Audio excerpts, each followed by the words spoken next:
जय अवध जय अवधि भैया हो या कानपुर आयरन गाड़ी लोड करे हुआ देख लियो गाड़ी खड़ी है।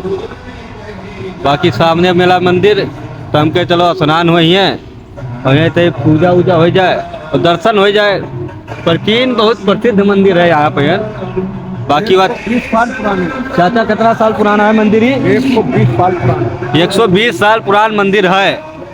और बाकी जैसे ना आ सकता तो ये वीडियो से माथा टेक ले हुआ और जोन मन्नत मंगियो जोन पूरा करत तो यहाँ बड़ा सच्चा दरबार है। चाचा गलत है? बाकी यहाँ का और कुछ बताओ लाचा पाचा सबके का है? अरे देखो, श्रद्धा है अपन कहीं पर है, मानता जानता है।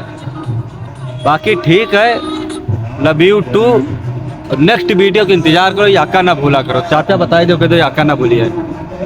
नौकर बन के आओगे, मालिक बन के जाओगे। हाँ, नौकर बन के यो स्थान पर यहाँ लेकिन चौखट पर जहाँ सर नभायो मालिक बन के तुका तब भी भेजिए हैं। बहुत खुश आनंद से आज जो दर्शन होगा।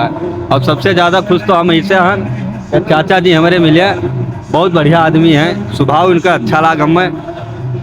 बाकी ठीक है, love you too. Next video मिला जी।